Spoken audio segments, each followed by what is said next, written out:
here. I love you all.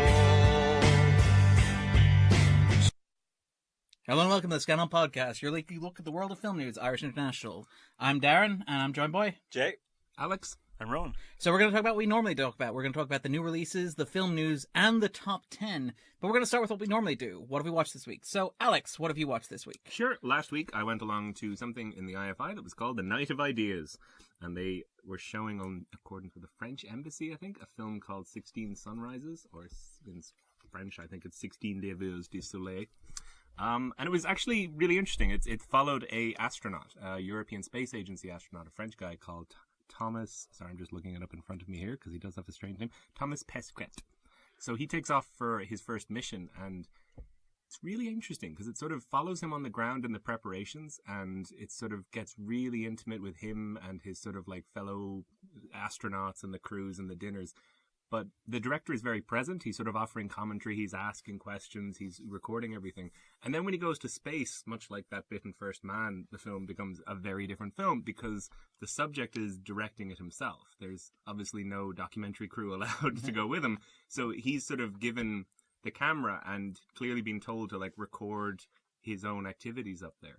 And it works very well for the most part. It's kind of fascinating to watch a film that's solely about the day-to-day sort of lives of an astronaut. You know, it's not one where something goes wrong or there's an alien. It's literally just, today we're collecting some plant samples and seeing if they'll grow. Success. Tomorrow we are going to see if that new spacesuit works. Success. And, you know, 6 months of this. So it's actually fascinating. At the same time, what I really thought was hilarious was one of the key messages that's actually quite heartening is the degree to which there's like this incredible community of international people, Russians, Americans, French people in this film, people from all over the world who work together on the International Space Station. And it's actually really heartening to like watch the door open and see a load of Russian cosmonauts come in and all the Americans delighted to see them and hugging and shaking hands. It's very, very sweet. But at the same time, the French guy who we follow, he is so French. Like he's brought up a copy of Antoine de Saint-Exupéry's The Little Prince and is like reading from passages of it, like while he sort of floats around serenely through space. At one point, he expresses that he was upset that he didn't get to bring his saxophone in order to play jazz in space. Fair. And then, as a plot twist, for his birthday, the European Space Agency fly it up to him. So and it cost him $450,000. That's our tax dollars at work, our tax euros at work. Somehow Ryan Gosling isn't the first man to play jazz in space. Yeah, no, it was fascinating. It was kind of hilarious because, you know, there's a Simpsons joke about like, oh, we're sending an engineer and another type of engineer and an engineer, and all the astronauts look exactly the same. But watching this, I was just sort of really bowled over by the personalities of the different people, like the extremely professional, very interesting American astronaut who was definitely the leader, and then the sort of more silent, stocky Russian guy sort of nodding along in the back, and then this French guy doing loop-the-loops and playing saxophones. It was really, really interesting. And the only thing I would say is that it does sort of play around with that documentary format a little bit because he is directing a sort of film about himself. Yeah. And I think it definitely does lose because he is who he is. Because he's obviously not a documentarian. He's not, and he's obviously fascinated. Even in terms of footage, he's perpetually turning the camera out to look back down on Earth or into instruments or even like his colleagues and stuff like that. So while it is certainly a portrait of him and you know, his sort of like journey and everything, it's just an interesting twist on it. So I would highly recommend, though. It's definitely one that's kind of interesting, and I would check it out. The other film I saw recently was John Carpenter's The Fog from 1980, which was a very different type of film. It's schlocky, it's fun, it's got a really good soundtrack like a lot of those early John Carpenter. John Carpenter, it's himself, exactly, right? It's himself. I saw him, I kind of did the reverse, where a few years ago I wandered into he playing his actual music, and I was really like, this is incredible. Like, I'd seen a few John Carpenter films, but I was like, no, this is incredible. And then since then, I've kind of like made it a point of going back and like watching these films and checking them out. And The Fog is great. I would only say I think the soundtrack is probably the best thing about it. It's fine, it's grand, it's good fun. I like it a lot.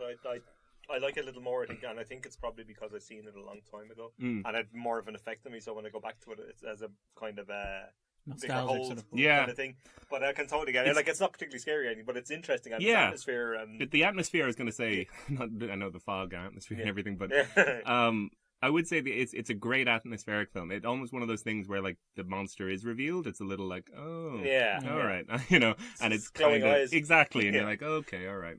But no, I really liked it, and again, would recommend any people interested in John Carpenter definitely check it out. Well, as I recall, that was in the middle of quite a run for him in terms of theatrical releases, because obviously it was Assault on Precinct 13 in 1976, Halloween in 1978, Elvis for television starring Kurt Russell in 1979, The Fog, Escape from New York, The Thing, and then you hit a bit of a bump in the 80s when you get to Christine. And No, Starman. you don't. Christine's good. All right.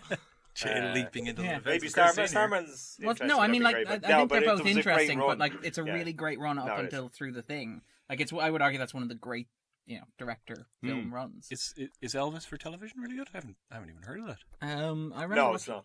Okay. I may have had a soft spot because I watched it years ago. It's not. It's okay. Right. But it's a made for I TV thought movie Russell's in the good. way. In yeah. 1979. It but- did stand out there in that crowd. No, it did not. Yeah. It's okay. Was there a while ago where Kurt Russell was involved in an Elvis heist movie or something like that, as I recall? 3,000 Miles to Graceland. Yes. Him and Kevin Costner played dueling Elvis impersonators. Shit, how How have I have I seen not that? seen Wait a minute. Right? Have you guys Oh, I never love seen this? Costner. Oh, have you seen This it? film is crazy. This will. is one of Crazy? these good, absolutely good crazy. I am on over this. Apparently, the real director lost his mind halfway through, as the CGI scorpion fight in the opening credit would let you know. And then, he cast a load of actors out of the time: Christian Slater, David Arquette, all these. Is people. this like 90s naughty sort of crossover Yeah, period, and I'm then guessing, immediately it's almost as if Kevin Costner and Kurt Russell decided, no one else gets to be in this fighting Elvis film except us. The rumor is that it got so crazy, both of them did their own edits because they were both established directors, and is Kurt incredible. Russell's won out because some of the footage from the Kevin Costner stuff is insane. The whole film is insane. Oh man, I'm all over this. Can we wrap this up? I own it on DVD.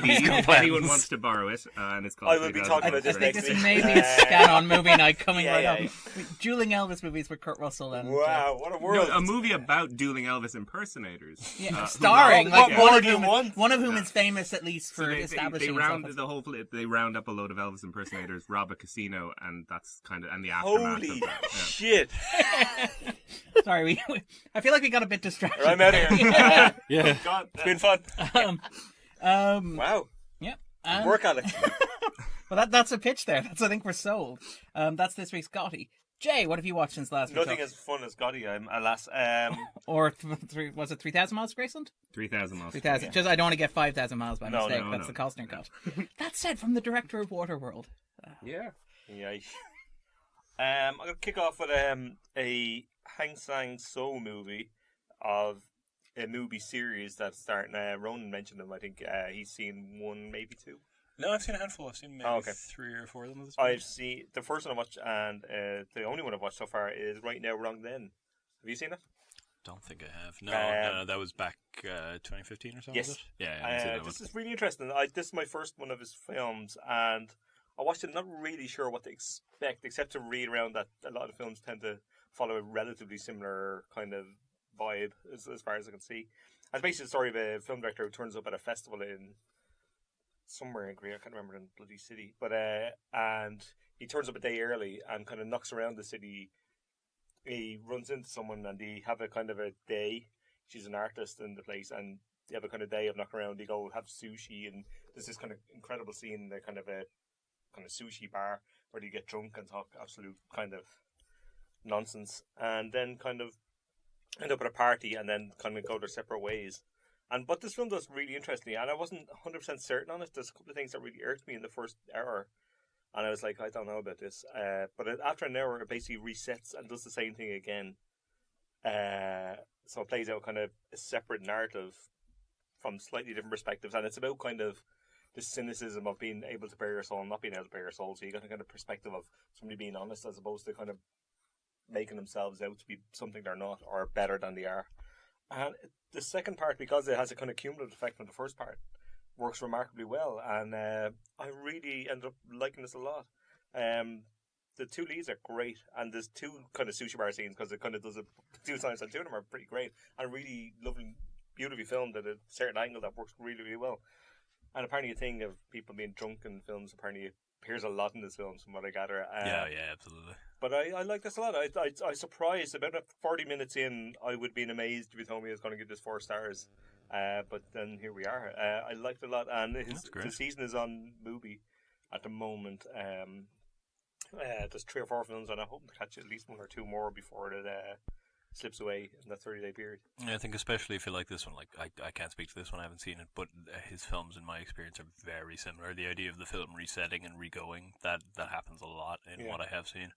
And absolutely people getting very, very drunk, very comically, which he takes inspiration from Ozu almost in that way. Yeah. He has these scenes of people steadily getting drunker and drunker and the sort of Ozu's social great propriety one for, falling away. knocking them back. Yeah. His stuff is interesting. I haven't seen anything I've loved yet, but I think if you get into the rhythm of it, you seem to. I think this one seems to be the kind of one people hold up as the kind of masterpiece, I guess, or the kind of the high point of this kind of thing. So maybe it was worth a watch. But I really, really liked it. Then I watched Varda season because Varda season never ends. So Newbie France has a Varda season that's running and running and running. So I watched a feature and a short. The feature was one I'd missed at the Varda screenings in the IFI last year, which is La Pointe. Le Point Court? Yeah, there you go. Which is Varda's debut in 1955, which is 64 years ago. Jesus. That's insane. And I'd missed this I was away and I missed it at the IFI screen, and this is really, really good. If it doesn't quite mesh the stories of this kind of impoverished fishing village, I guess, for want of a better word, and this kind of couple, one who's from the area and one who's the kind of cool Parisian lady who's like kind of not distant the place, but certainly kind of too above cool it for almost, it, yeah. and and looking at him as to what he is, and he's trying to find himself back home in this kind of small village. There's so many little details that work really well, and so much, again, astonishing camera work literally from day one, because this is our first feature, that shows so much and reveals so much about the film just with the camera movement. Particularly, it's one great shot to start along this kind of main street that goes under a kind of clothesline and stuff, and it just shows the world at play, like that it's set in and really establishes unbelievably well. Great composition, tons of cats as they turn up in everything. It's the early establishment of all great tropes. And a really great debut. One of those films you go, right, okay, that's somebody's like arrived. Keep an eye on, yeah. One, like, it's like she knows what's what, like, and that's kind of fair enough. It was a good few years before she would come out with the second, Cleo. Yep. But then I watched one, Salut les Cubans, which is a hello to Cuba, I think, or Cubans, or whatever. My language skills are terrible. So this was a film. She went to Cuba in the 63, I think, just before, I presume, or maybe around the same time as the Bay of Pigs kind of thing, or maybe just a little after. And it's basically a photo montage of, he took like thousands of photographs in Cuba and basically kind of made a kind of short film out of it.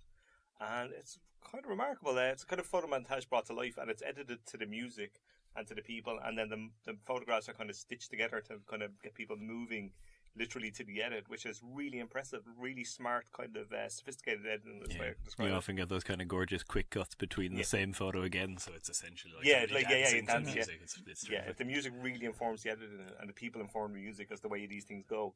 And it's one of those vivid and really fascinating snapshots of a country at a certain point where there's optimistic, like the revolution's happened, there's optimism ahead. Yeah. There's cultural ambassadors being hired in Cuba to kind of, people working. Yeah. Before, I mean, you can argue what happened in Cuba as subsequent decades went on didn't quite kind of work out as well maybe as they'd hoped, but certainly at a pivotal point it's a really interesting snapshot. Really, really interesting and beautifully made. There's a characteristic of Varda. There's a really deep understanding of the people there, their sort of desires and interests, their everyday life. It's I watched this week as well for the first time. It's really, really touching the way and despite the fact that it's just still photographs that she edits, there's a real sense of her presence there, because a lot of them are looking at the camera, looking at her behind the camera. In a very real way. Yeah, there's a real dialogue going on between subject and sort of maker there. And you can feel that she's digging into it, as opposed to just kind of surface level skimming, which I like. And then I caught a couple of films that are shown in the Dublin Film Festival, so I can give you a little preview of what's coming if you want. So there's 2 films I saw that are showing. One is Then Came You, which aka Departures, I think it's called, which is an American film that is showing on the Fantastic Flicks, I think. Oh, cool. Directed by Peter Hutchins, written by our own Fergal Rock, and starring Macy Williams and what's his face, young guy whose name I can't describe. Asa Butterfield? That's the one. Well done there. Thank For you. a tiny picture, you seen that. This is one of these stories that have a kind of a Sundance kind of feel to it, in the sense that The quirk. the Me on the Dying Girl type thing, which is like a teenager who has cancer and wants, exactly, and wants to do kind of a bucket list, but we're focused on the character who doesn't have cancer, because isn't theirs the story worth? No. Okay. It starts off that way to some degree, but it's not that at all. That was my issue with Me and Earl and the Dying Girl. Was Yes. Me is quite literally the least interesting person in that trilogy. That trinity. Yeah, it starts off as Asa Butterfield's this kind of guy who's kind of went to college. He's kind of hanging around there, working with his brother and his dad at the airport. And he's got a high contract. He thinks there's something wrong with him. He's on the doctor, blah, blah, blah. So the doctor sends him to a support group basically to give him a perspective on life, because, he's kind of lost himself or whatever. And he meets Macy Williams, who plays the kind of girl with cancer at the thing. She's a kind of free spirit, if you will. And it does lean too heavily on the whole manic pixie dream girl kind of thing initially, certainly. But then it kind of settles down and becomes a kind of a much more interesting story about kind of connection and loss, which and it works quite well. It's filmed kind of with the kind of generic kind of soundtrack of the kind of soft indie rock kind of thing, as the background for feelings kind of music, which is fine, but Stop singing in a guitar. Yeah, exactly. But the two leads are great, and I kind of wanted to know what was going to happen, which is, if you get connected, exactly. Yeah. Like, the material's familiar, but the cast are great, and the script is very decent. Like, and it avoids 2 or 3 kind of really obvious traps that could fall into, which is the kind of main thing. Because you think, don't do that, and it doesn't, and I kind of like that, because the temptation would be very easy to kind of fall into a very specific trope that you go. It's the leverage. It's the easy way. So many of those films. It's interesting you say you were like surprised by, because like I remember watching this one with Dakota Fanning called Now Is Good, and there's a point. I think I've seen that one too. It's ferocious, but there's a point in where the doctor's like, I mean, you could go another 2 months, and me being like, oh no, that's how much longer am I gonna sit here? Over. Just die, will you? Come on, that's it. Yeah, no, this doesn't wear out its welcome in that regard. It kind of holds together. Like, it's not brilliant, but it's solid, and it's aware of what it's doing, and it's aware of those kind of films as well. Not maybe perhaps aware as it should be, but it's certainly a small amount which beats the kind of thing off most of them, to be honest with you. But it's very solid and well worth to watch.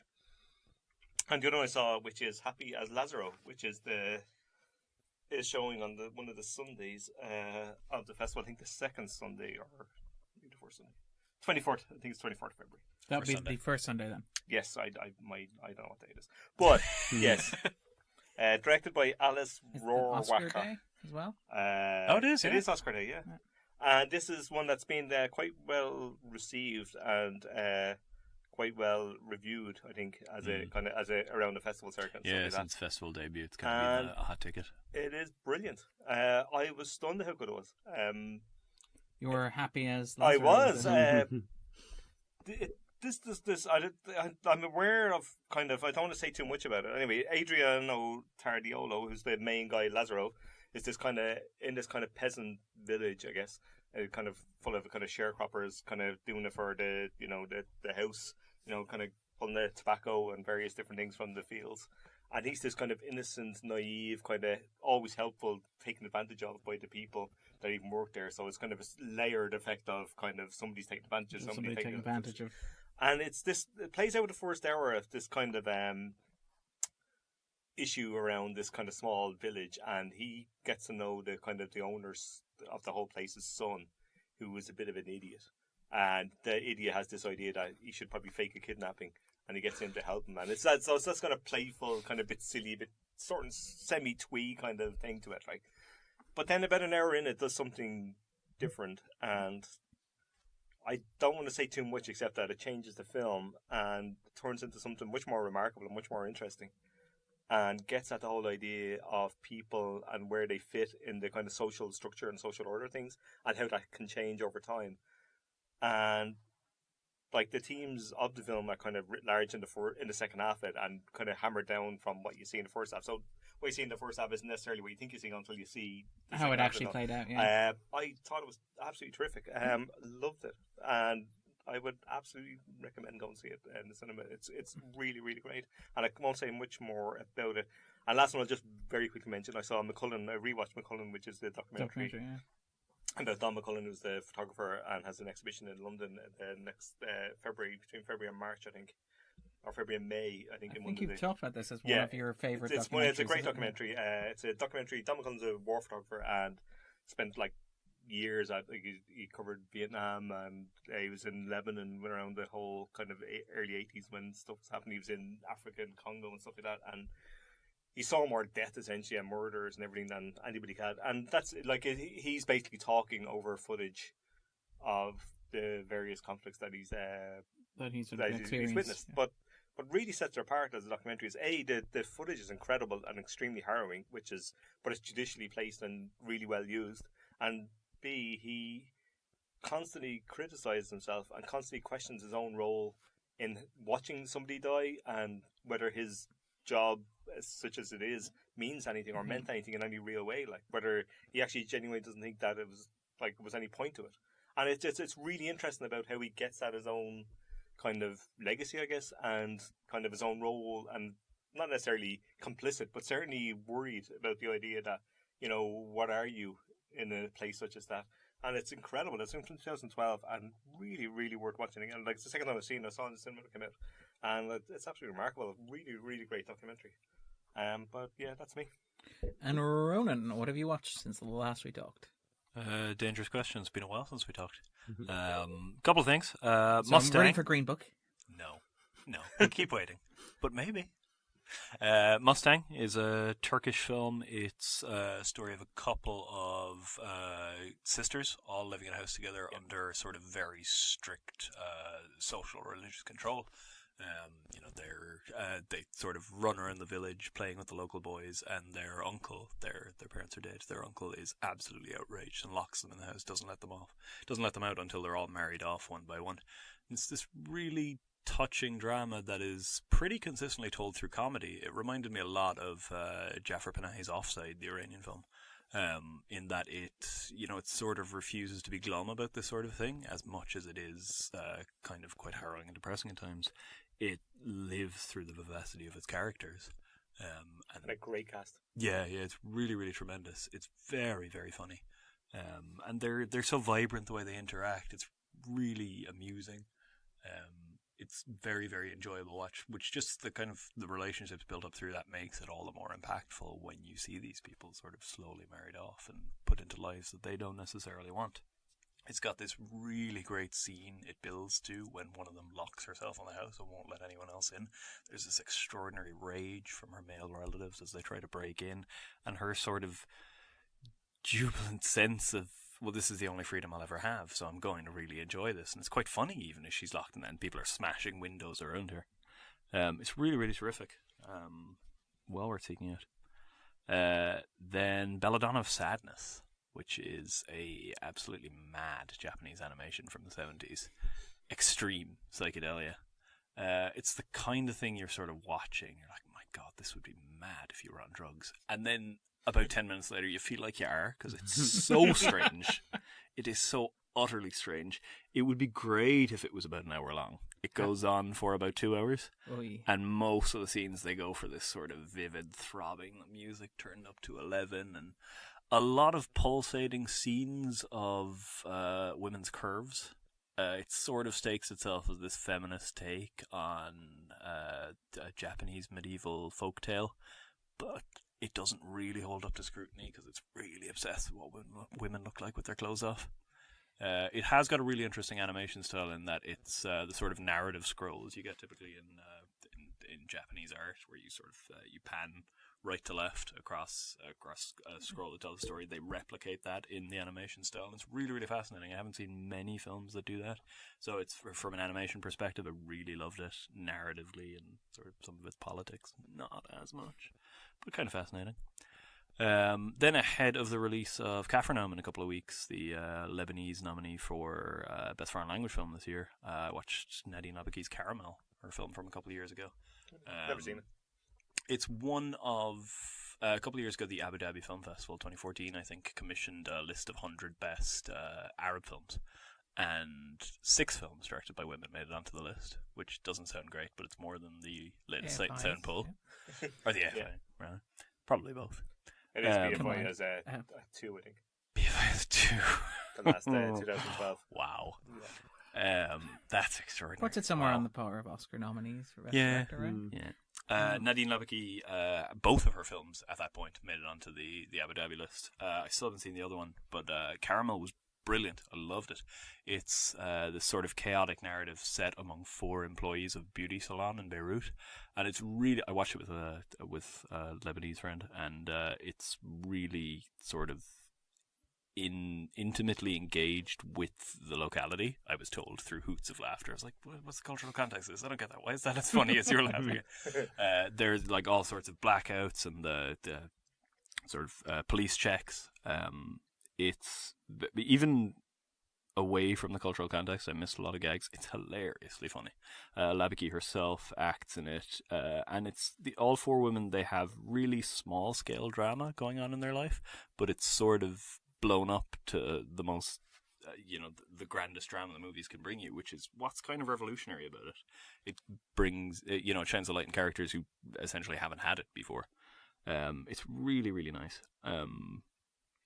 Some great performances in there, and Labaki's got a great sense of community, even when that community is at odds with itself in many ways. It's terrifically funny. I'm really, really looking forward to Capernaum now, because I've heard from a few different sources that it's probably her best film so far. I think that's out here in 2 weeks' time, just 2 days before the Oscars, where it's tipped at. Well, no, Roma's going to take that, isn't it? Yeah, I forgot Best Roma foreign was film. nominated. Isn't the speculation that people are more likely to think that Roma is going to take Best Picture, leaving it open for somebody else to nab the best foreign foreign film? Roma could take both. Could just win both, yeah. Yeah, probably will. Well, the thinking Well, I mean, surely but is that if it made it to Best Picture, it must be the best of the foreign language nominees, Well, I but mean, that's not how it works. But It doesn't follow logic. This is the irony of it, where you have stuff like the Battle of Algiers, which didn't qualify for... No, it did qualify for Best Foreign Film, then qualified for Best Picture the following year. You have stuff like... you have other films that didn't qualify for Foreign Film in their year, but then on their US release made it into Best Film. Race. They're 2 very, very different voting sort of demographics, and so it wouldn't surprise me if it was split in that way. It would be hilarious if Roma won Best Picture but not Best Foreign Film. I'd be happy enough with that. Like, if something else got a light shine on it, like Best Picture is an okay win. Like, I mean, like everybody create this amazing dynamic of Best American Picture, and now to the real award, Best Foreign Language Film. Just so we can rank these. I do love the idea of Polanski winning director as well, possibly, and making it sort of a complete kind of across the amazing, board. yeah. Although because the alternative is Best Picture, Green Book, Best Director, Spike Lee. But anyway, that would be an interesting combination. I want to see Spike Lee's face for that. Also had Poison, Todd Haynes' debut. I've never seen that. I've seen quite a bit of Haynes. Yeah, Haynes is great. I'm a big fan of a lot of his work. I think he's capable of doing stuff that isn't great. What was Wonderstruck? Wonderstruck was not very good. I never saw Wonderstruck. That's the one that was sort of like released very quietly. Yeah, as I sort recall. of sunk here. Didn't do very well in the States either. It was. Yeah. It was at the film festival cancelled due to the snow, or yes, maybe it that's did right. screen. Yeah, I think it screened many weeks later, effectively extending the festival to a 2-month festival. Yeah, longest festival ever. It's. Oh no, actually, I don't think that was the one, because I think I saw it at the festival. Okay. Not great anyway. Sorry. Poison is his debut from 91. I think it won the Sundance Best Feature unexpectedly, because it's extremely weird when you compare it to the kind of things that come out of Sundance Triumphant now. It's really, really surprising. That was sort of the early days of really heralding the breakthrough in independent cinema of the 90s. Poison is extremely odd. It's sort of triptych structure. One is loosely based on the novels of Jean Genet. One is this weird documentary style take on a kid who's done something terrible, and they're interviewing his teachers and family and friends to sort of find out what happened there. He suddenly disappeared after attacking his father. And the third section is... I forgot what the third section is. Oh, it's this 1950s style sci-fi B-movie where a scientist who's trying to bottle like the erotic urge accidentally drinks it because he doesn't look where his coffee is. And they're all a really... It's one of the... Amazing. It's extremely hokey 50s style, like very deliberately doing that, and it ends up being something like The Fly, where he goes through this strange transformation.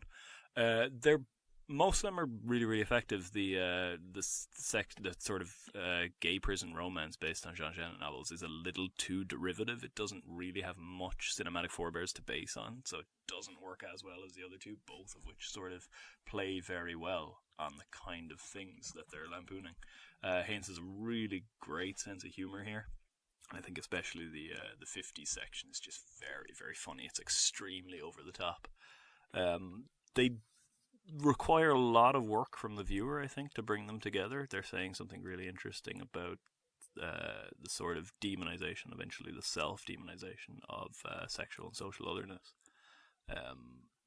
Haynes doesn't really do much of the work for the audience, which is to be admired in some ways, and a bit frustrating yeah, otherwise. it makes this, compared to his more recent work, extremely inaccessible. But I was really impressed with it. It's also, we should say, extremely sort of down and dirty, low budget. It looks like crap compared to the stuff he's made with the budgets. But again, it's a first film. Yeah, absolutely. And really, it's not as Okay, but it's a first proper. Yeah, it's a first because he had the Karen Carpenter, which is thing, right? remarkable. Yeah. Have you seen that? Yeah, I have. Yeah. I thought it was impossible to get hold of. Oh no, you can. I probably have it somewhere at home. Superstar, the Carpenter story, which is a 45-minute funny comedy about the Carpenters, done The with band. Barbie dolls. Okay. Yeah, it is remarkable and hysterical, and really, really worth seeking out if you can find Yeah, it. if It you is wanted to available see it. online in inverted commas somewhere if you want to find it. Oh, I didn't realize you could even get This a hold of podcast, it. yeah, I wanted yeah. to see it this for years. podcast does not endorse any illegal activity, just to be clear. Well, this podcast doesn't, but Yet I will be reporting on I would Superstar, the recommend Karen it. Carpenter story next week. it's great. It's really hysterical and weird, and And that's- kind of punk sensibility that. Yeah, very much the case here in Poison as well. You kind of get a touch of Derek Jarman and that kind of thing. Yeah. Haynes has obviously met a lot more success since and moved into the mainstream, but he's very much incorporated this kind of sensibility, which is great. Definitely. It's very welcome. What else do we have? Walter Hill's The Driver, which I'd never seen. I'd somehow never seen. This is a lot of fun. Yeah. This made me like Drive less because It's very derivative. Drive is that. It's really good. Those chase scenes are extraordinary. Hill directs action like pretty much nobody else. Yep. I didn't have as much fun with it as Streets of Fire, which is clearly but the how greatest would film Yeah. ever How made. would you know? Like, I mean, What I found myself really obsessed Did it with have here, Will- actually, and should say Brian O'Neill is extremely cool. I was going to ask if it doesn't have Willem Dafoe in black leather as a vampire that comes out during the day. A weird It's probably vampire never going goth. to compete. Yeah. And that hair. Oh. I was really obsessed in this with Bruce Dern, who's got this sort of extraordinary intensity. He looks really like Clint Eastwood at points. It's like they're doing the Dirty Harry style thing, with sort of making commentary on it. This is an absolute blast. I really had a lot of fun with it, as I always expect to with Walter Hill. he's a fine filmmaker. He kind I of know can't... it's just how to trash it up enough. As Yeah, well. Like, yeah, and you know exactly what you're going to get, even in the more recent stuff. The thing he did with Stallone a couple of years ago, it might be crap, but it'll be fun. Which one did he do with Stallone? Remind me. Bullet Detox? to the Head, was Oh, it? okay. It wasn't Yeah. Detox, no. No, Detox. It might have been Detox as well. Detox was a good while back now, wasn't Okay. it? Yeah, The Driver, an awful lot of fun, and sort of easy to understand why it's as influential as it has been. It is sort of the epitome of cool, as the kids say. Already talked about the Varda short from Cuba, but I also watched Diary of a Pregnant Woman, which I loved. It's great, isn't it? Really, really loved. It is, as it says, it's Varda sort of going out with a camera while she's heavily pregnant and observing the streets around her. She's done so many times. But she engages in this really sort of intense associative editing. It's not very long. It's about 15 minutes or so, I think. And just, it's sort of a really quick shuffle through her head and what's going on. What does it mean to bring another human into this world? What is this world? How do I engage with this world?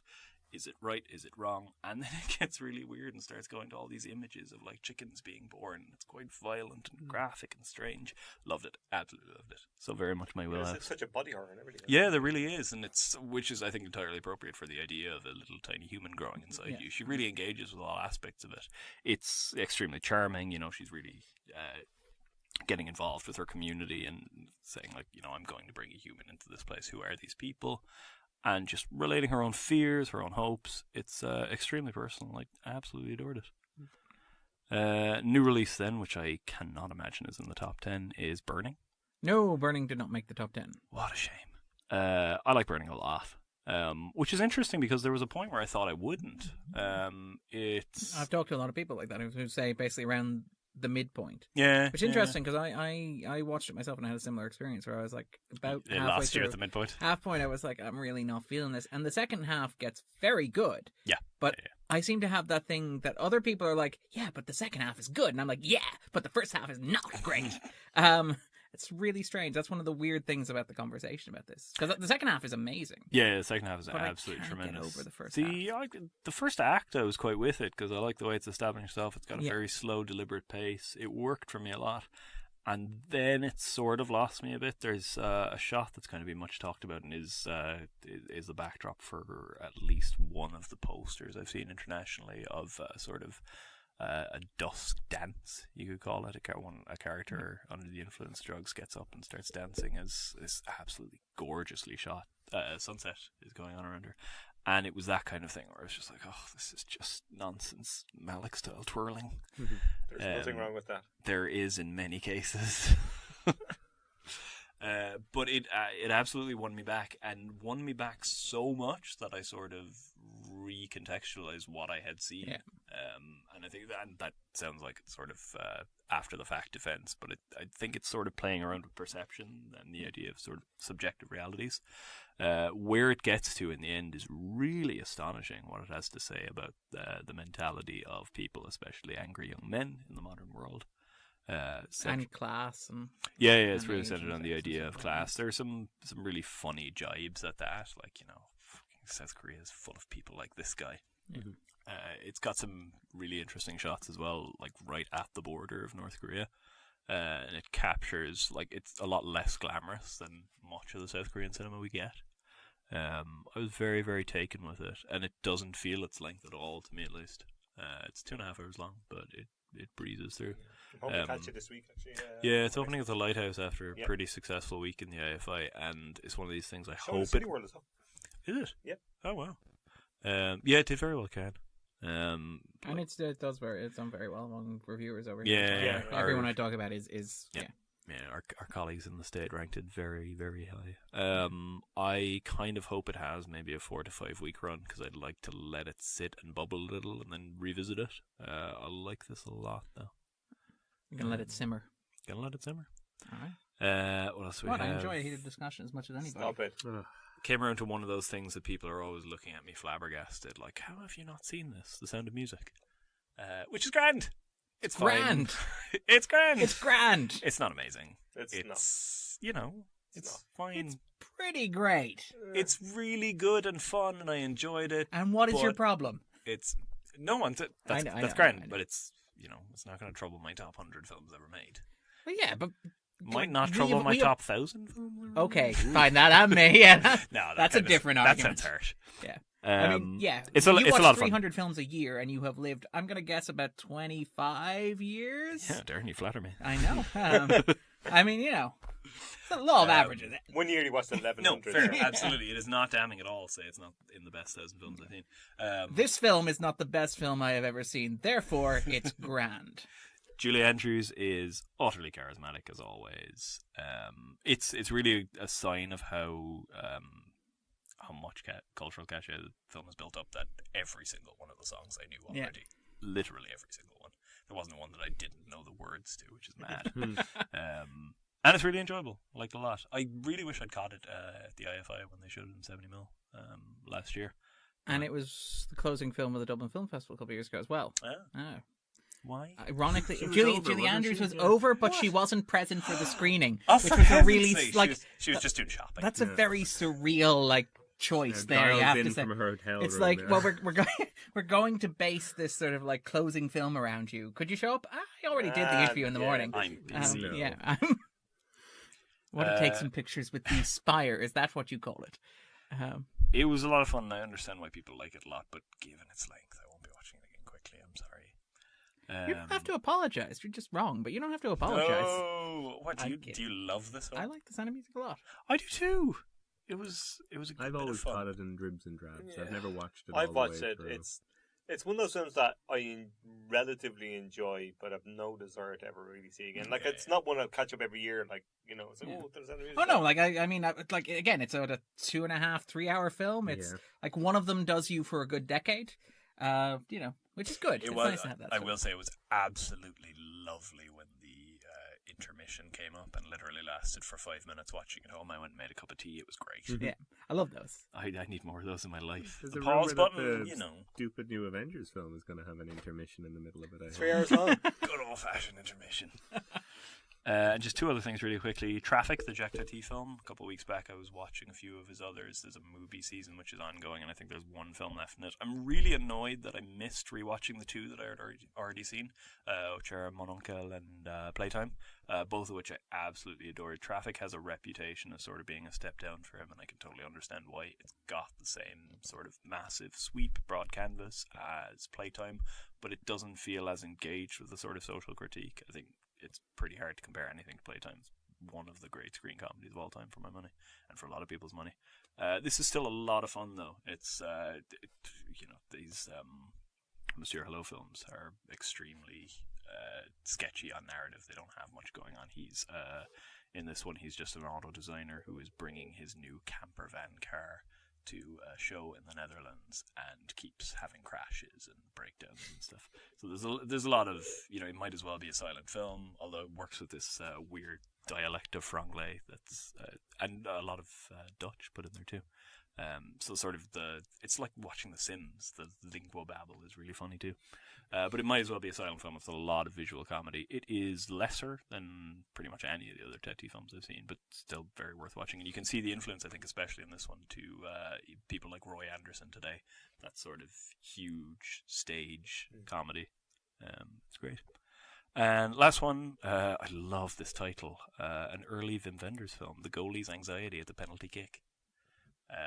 Which is really good, extremely dissociated in that it sort of mimics the disengagement of its central character, who is this goalkeeper who just sort of wanders through life in West Germany, not really engaged with anything much at all, follows this cinema cashier home because he's sort of not even obsessed with her, because he doesn't have obsession in his capabilities, but he's sort of seen her and he's a bit curious, so he follows her home. They have sex, wake up the next morning, she makes him breakfast, they have a bit of a chat, and then he sort of boredly strangles her and continues moving through the country from sort of little motel to motel, kind of waiting to be caught.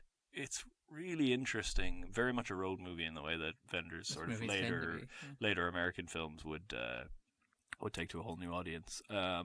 It feels not quite fully formed, and that may just be the knowledge of having seen those later films where he really kind of perfects the formula. But yeah, really, really worth checking out and interesting from that perspective of sort of an early iteration of what he would go on to master.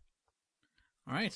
Very quickly, I watched 2 Bollywood films, Andhadhun and Race 3. Race 3 being particularly interesting because, having not seen Race 1 and Race 2, I'm informed that this is both Fast and Furious Tokyo Drift and Fast 5 of that Indian car racing franchise. It is something to behold.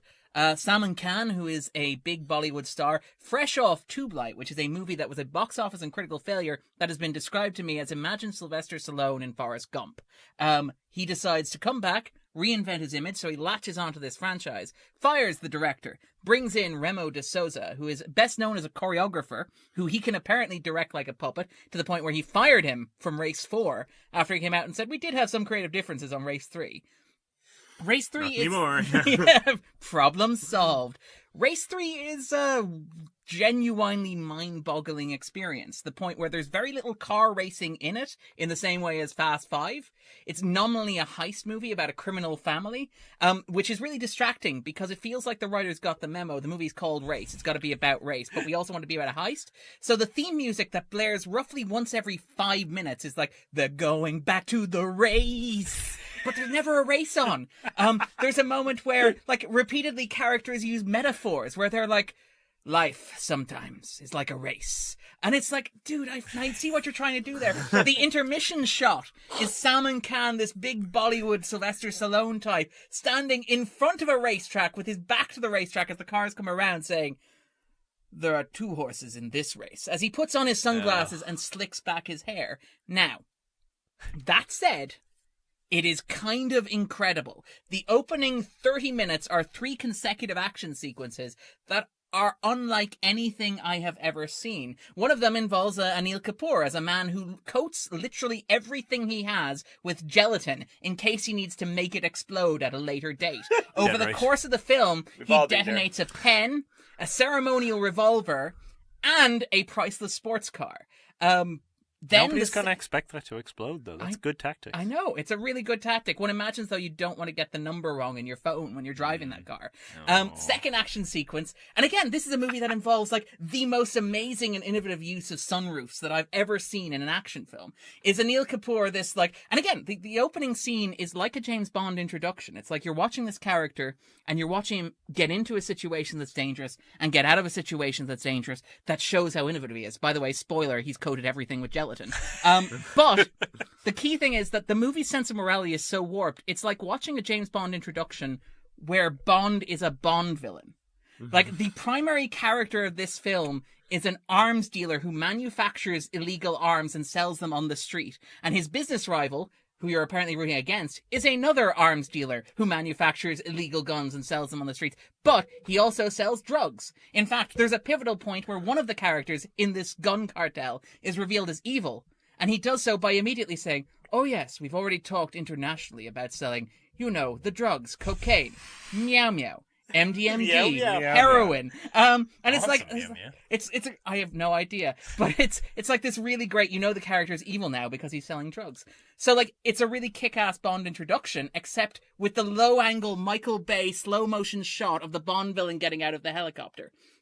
Second action sequence has the same illegal arms dealer being targeted by his rival by motorcycle gangs, one of whom jumps over his car, tries to assassinate him through the sunroof, at which point he improvises, pulling the goon in through the sunroof, torturing him for information in the middle of the car chase. And the third action sequence, which is, again, something to behold. This is, again, De Souza is a choreographer. So there's no respect for the laws of physics, which is grand. The only issue is that, like, his big action star is Salman Khan, a guy who's built like Schwarzenegger or Stallone. And the set pieces require him to move like Jet Li or Jackie Chan.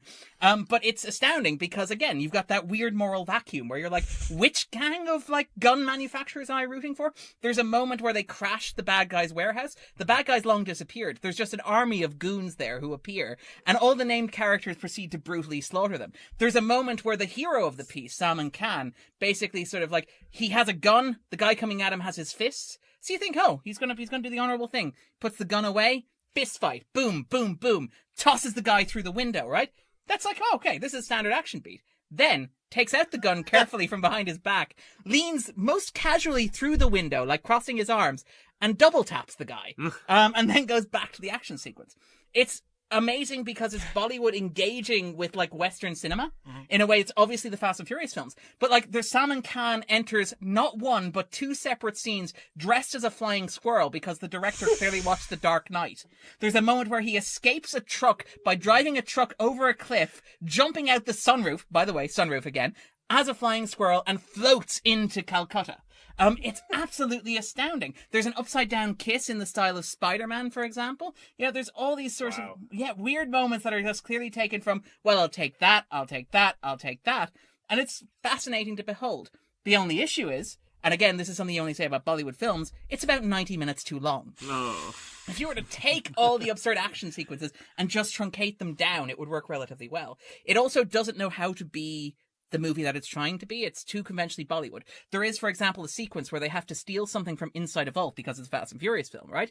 But because it's the Bollywood film, this sequence is intercut with all the secondary characters sneaking into a vault, which consists of going into a sewer, walking in a straight line, going up, opening the vault, taking the thing out, going back to the sewer, walking in a straight line, and getting out, which is intercut with a big song and dance number, which is set in the nightclub across the street. And it's great because his briefing on the mission consists of, yes, the bank is here, the nightclub is here. And you're like, why do you need to know where the nightclub is? It's not important now. But like the nightclub... This is for the editor. Yeah. The nightclub sequence involves a drug enforcement agent in hot pants doing pole dancing, while Salman Khan, the nominal hero of the film, delivers London beats, Can't Stop Thinking About You, as a Bollywood reimagining. It's got all these wonderfully weird Bollywood dance numbers that have no correlation to the plot. My favorite one is Let's Get Shit-Faced Tonight. That may be what I call it rather than what it is. That kind of gets the essence of the song. Or the Great Villain Song, which consists of, it's a love song set to the tune of Just Be Selfish for Once. It's something to behold. I'm glad that I watched it. I wouldn't recommend it. It is far too long. But if you can find, say, the opening 3 action sequences on YouTube and watch them, it's on Amazon Prime, give it a go. The other extreme is I watched Andhadhun, which is a much more modern Indian film. They both were released last year, and they both reflect ways in which Indian cinema is trying to engage with modern stuff. So, like, Race 3 is trying to take Hollywood templates and apply them to a Bollywood film, right down to the mixing in of London beats, Can't Stop Thinking About You, into the big dance number with a Fast and Furious action sequence. And Andhadhun is a much more modern film in that director, Sirami Raghavan, writes in English. He cites among his influences Hitchcock and the Coen brothers. His biggest influence on this is Fargo. He started out as a production assistant working on an Indian adaptation of Dial M for Murder. It is very much a Coen brothers and Hitchcock style morality play. The basic premise is that the central character is a blind man who witnesses a murder, and the dark comedy that kind of escalates from that. He's a piano player who happens to wander into the middle of a crime scene, and the question is what he witnessed or didn't witness and how he gets caught up in these sort of lies around that. It's a little bit too long. It's 1 hour and 39 minutes, which, by the way, is the Indian equivalent of a Varda, just to be clear. Okay. But like, I enjoyed it. It's on Netflix. It's readily accessible. If you are looking for something in Indian film that you want to try, this is probably something to do, particularly for audiences who are maybe not accustomed to. If you're not ready for the full-on intensity of Race 3, this might be a way to ease yourself in. Also saw 2 Chaplin movies very quickly. I watched The Kid, which is screening at Vimdiff. I won't talk too much about that, except to say it is fantastic. Obviously it is. It's amazing how much of a template it is for literally every American film that followed. And it's the story of an immature man, a jerk with a heart of gold, who finds himself in a position of responsibility that he's neither equipped nor immediately ready for, but who finds his heart melting. Well, no, it's everything from Adam Sandler through, like, every actor has done their version of this film. Few as effectively as this. It's 52 minutes because I couldn't find it's available free online because obviously copyright has expired and stuff like that, lapsed. Chaplin went back in 1972, I think, and recut it to make the character more sympathetic. The tramp seems softer at the edges. That's the only version I could find online. I'm very interested to see what version they'll be playing at Diff, whether they're playing an earlier on-restored version as well, because I'd be very interested to see that. You certainly have to tie the length. Yeah. That seems to suggest the original. It's 68 minutes, I think. Yeah. But it's very, very worth seeking out if you haven't seen it, and it will be at Vimdiff as well, on the same Sunday as well. Yeah. So we'll be there. And then as a result of that, I went on a bit of a sort of a Chaplin excavation, because a lot of his short films are available online. And I saw The Kid Races at Venice, which is his technically the second film that he made as the Tramp. I think it's the third film that Chaplin made at the studio in general. It was the first film that was released. And it's a fascinating film. It's 6 minutes. And like everything else I watched this week, it's a good 33% too long. But the basic premise is that the crew, the directors, Henry Lerman, went down to the literal kids' auto races at Venice in Los Angeles, which is this sort of soapbox derby thing. And they were filming it live. And Chaplin just shows up in costume, in character, while they're filming and mugs for the camera. And it's great because, you get to see, like, the audience is reacting in real time. The driver is panicking as this character just wanders out in the middle of frame, in the middle of the race. And there's this weird sense of, like, symbiosis that exists where you can see Chaplin obviously gloating for the camera, but the camera loving him just as much. But you also get things like, you get to see him transitioning in a way between vaudeville and the screen. Proper cinema, yeah. Proper cinema. Because, I mean, when Chaplin started out, he initially saw cinema as a stepping stone for vaudeville. He thought that doing a couple of these films at these studios would be enough to make him an international vaudeville star. He'd be able to go on tour and say, I'm the guy you saw in the shorts, and make all the money that way. And it was only over time that he sort of embraced cinema as a medium. But from the outset, you have, first of all, the clear sense the camera loves him, but you have here this sense of him playing for both a live audience, and you watch the crowd who start out initially confused, and then mildly irritated, and then kind of like amazingly amused by the slapstick sort of improvisation that he's bringing to this. I mean, famously, Chaplin was one of the few performers at the studio at the time where there would be no cuts made to his reels. Like, there'd actually be minimal cuts made because there was no... Such a visionary, yeah. That's it. Nothing you wanted to cut from it. There were no sort of bits where you're like, wow, this doesn't work. It's something to behold. It's available on YouTube. I would wholeheartedly seek it out. And very quickly, we all saw Zodiac. Oh, yeah. Oh, We did. Lighthouse showed a really, really nice 35-minute print. Yeah, for the David Shire season for Preemptive. Yeah. Which, still an amazing film. Really, really great. I'm not entirely... I suspect 3 of the people sitting at this table think it's Fincher's best film. Am I right? Yes. Yeah, I think so. I can't think of anything I prefer. All right, cool. I would not be in that boat, but I still think it's a fantastic film. I think it's an amazing film. I think it's aged very, very well. And it's just, it's staggering in terms of, it feels almost like a coda for the 90s serial killer film. Particularly Fincher having sort of come of age with Seven and stuff like that. And I mean... Like, there's this great... there's this story about, in one of the, unfortunately, many books about David Fincher I've read, where Sigourney Weaver is talking about the opening weekend of her new film Copycat in about 1997. And somebody says, oh yeah, it's going up against some weird film called Seven. And she sort of said, all right. And she looked and saw David Fincher's name on it and sort of said, wait a minute, this is a disaster. What's this film? Turns out it's another serial killer film. So she sort of said, from working on Alien 3, she just knew, even though it was such a disaster, that when he got his stuff together to make another film, it was going to be incredible.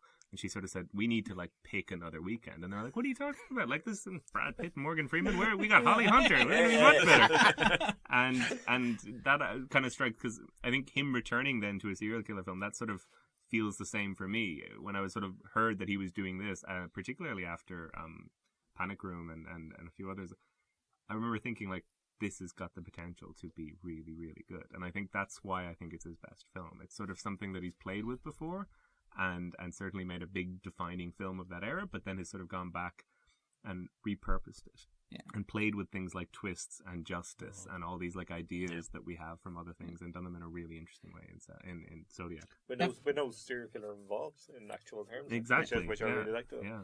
It feels very much like the...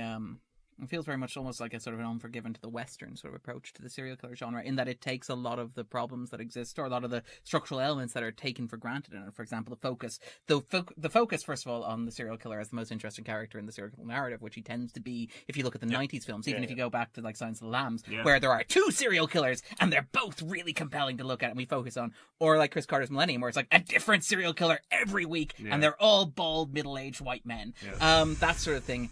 24 times a year, baby. And then basically, and even like the way in which victims are tend to be treated in those narratives, where they're a source of tension and they're never really given any characterization. And Zodiac feels very much like a mature sort of coming back to that theme. There's a conscious marginalization of the Zodiac himself in his own narrative, which is like, well, the serial killer is actually the least interesting part. There's a great sequence on the edge of the lake where you get to see him in the costume that's been sketched from obviously the witness account of it, which on paper looks very imposing and weird and daunting and is a great brand for the character. But the way that it's costume designed in the film is quite clever because it looks absurd. It's some guy thrown together in his basement or whatever. It looks ridiculous.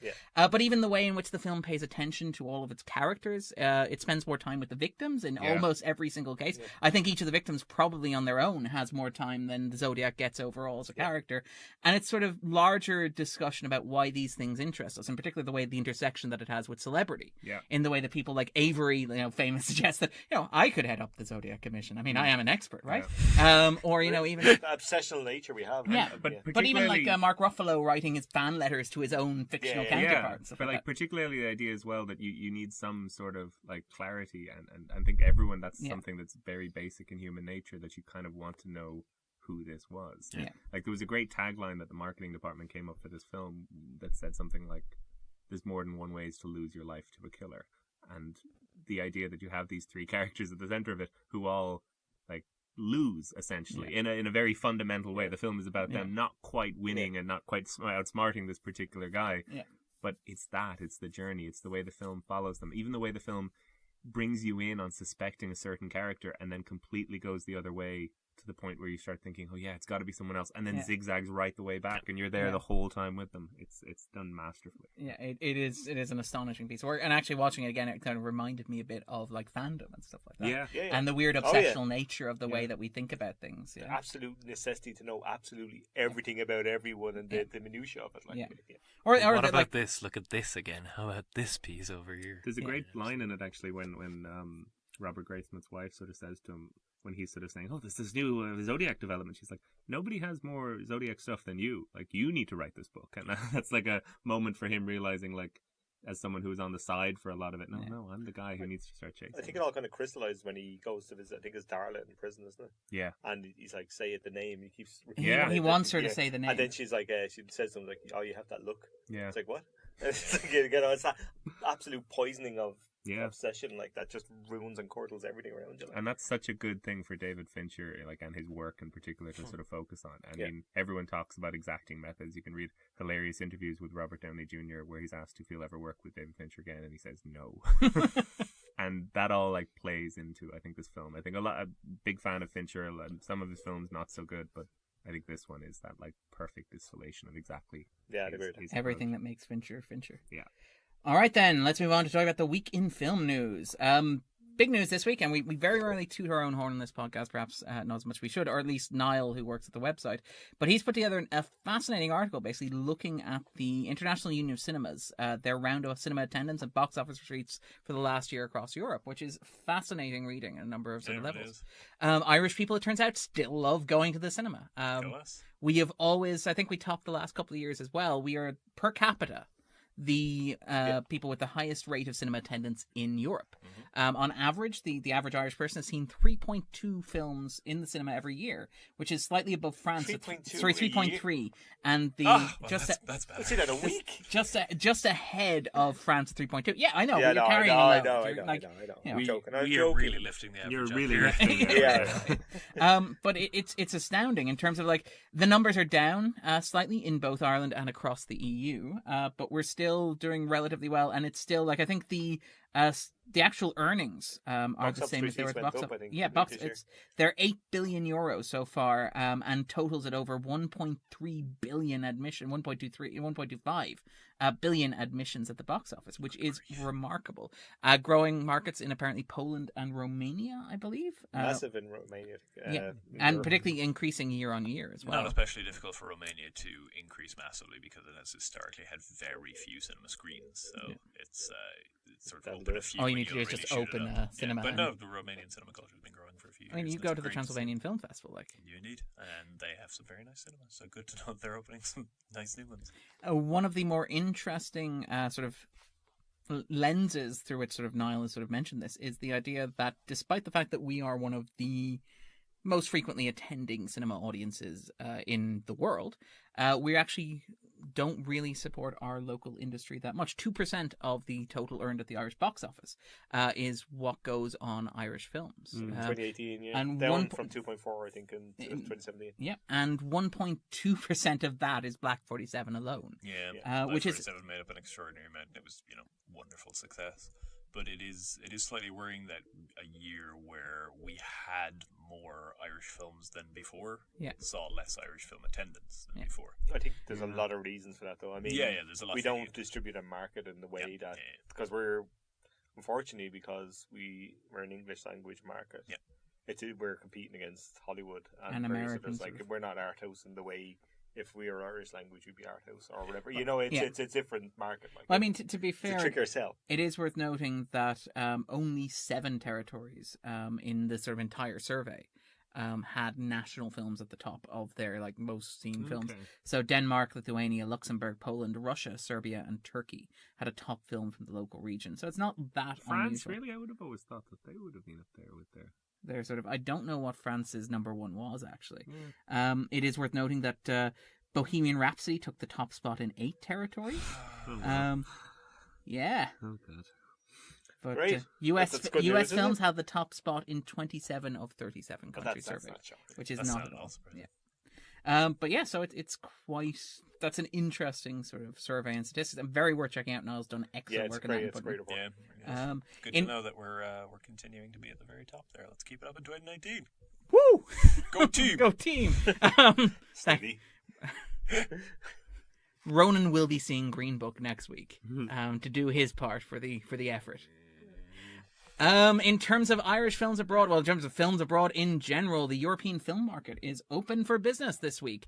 In Berlin, it's basically coming off the back of Sundance, where Amazon Studios spent $47 million on buying film and television Which concepts. is their chump change, really. Yeah, that's really- You've earned that since you started speaking here That's- 5 yeah. minutes ago. That's the lunch budget on Yeah, Friday yeah, at the yeah. cafeteria It down is, there. It really is. For Jeff Bezos. Yeah, yeah. No, that's how much it costs to fuel up the helicopter to fly to his like private survival island in New Zealand. Yeah. But yeah, no, it's one of the big festivals, the European film market, and it's grappling a bit apparently with the divide between cinema and video on demand, because obviously a lot of the indie films that are marketed there are unlikely to get major theatrical releases because everything is being squeezed out in the market as it stands, which is kind of interesting. But in terms of actual Irish films and Irish interest there, Ivan Kavanagh's Never Grow Old has sold to multiple international territories. It will be handled by Altitude Film Distribution in the UK, for example. It's John Cusack, I think. Is indeed set in the harsh American frontier landscape of 1849. Kavanagh's an interesting director. I didn't particularly like the Canal. It's not particularly great. Yeah. Despite kind of a bit of a reputation coming off festivals. But I really like Tin Can Man, which is incredibly atmospheric and really, really interesting film. So I'd be curious on this one, see what he's got, because he's certainly not without talent. And there's a whole bunch of other films that are much more hopeful in terms of sales. So, for example, Phil Sheeran's The Winter Lake has announced its cast, which will include Charlie Murphy from Peaky Blinders, Anson Boone from The Alienist, Michael McAtlan from Game of Thrones, and various other Irish productions as well, including, I think he's doing an Intermission, even going way back then, and Emma McKay, who recently featured in Sex Education. So there's a whole bunch of other stuff on sale there, and it's very worth keeping track of. Seville International is trying to sell Aoife Crehan's The Last Rite as well there, and Trust Nordist is trying to sell, and I apologize for this pronunciation, Malgorzata Zumowska's Irish-Belgian co-production The Other Lamb. Yeah, it was okay, Nailed actually. lamb. Well done, you. I named the film properly. But yeah, so it's been sort of an interesting week in terms of that sort of stuff. So in terms of other news, is there anything else that we want to discuss or need to discuss? The trailer to Shaft dropped. Yes. I've only seen the picture. That was more than sufficient for Oh, me. it's pretty incredible. They're taking it in a bold new direction. They're 21 Jump Streeting It turns out Shaft. Shaft has a nerdy son. Yeah, who isn't down with the family business. Not at all. Yeah, and hilarity ensues. Regina Hall Yeah, I think is in there. and then is his ex-wife, or his baby mama, I think is how. I don't know if she's it's married. implied or- that they don't have much of a relationship. Yes, the trailer is very unclear on the matter, but basically, yeah, the son reason comes. to see the film. the- Yeah. yeah, I mean, Generations of Shaft. that's it exactly. They have Shafting. Richard Roundtree. It's playing Grandpa Shaft, but it's very much leaning into the broad comedy. It's Yeah. very much it's positioning itself as a spoof of itself, which Well, is strange because it- obviously. it's leading in without me seeing it. But I mean, I look forward to you failing to convince me this is interesting in about a year's time. no, it's coming in June. Oh, great. I really sense the enthusiasm radiating from you I there. hope it's a Christian Bale cameo. He was the villain in the 2000 one, right off the set of American Psycho as well, just playing the basically exact same character. yeah, he's preppy Yale sort of Yeah, rapist. monster, wasn't he? I've Yeah. never seen that. The Shaft. John Singleton one. The issue is and this is kind of funny when you watch this trailer. Is the last one took itself so seriously, really tough. like it's film, yeah. really gritty. Like Yeah. the villain is a rapist, right? Yeah. It's like he's and that's it. And then he's taking and he resigns being a policeman because he feels the justice system's failed the victim. Yeah, again, John Singleton's directing, so it's very earnest in that sort of portrayal, and so it's kind of strange that we're jumping John from. Singleton's not directing this. No, we can guess that, right? It's kind of strange that we're jumping from Samuel L. Jackson as righteously angry, man who hunts down, Yale rapist to quirky dad Samuel L. Jackson. They all get matching coats. Yeah, leather coats. What? Yeah, there's a moment where bonkers. Richard Roundtree gets in a fight scene, and then just shoots a guy out of a window, Salman Khan style. Like the other trailer that did that for me recently was the Fast and Furious spin-off with Hobbs and Shaw.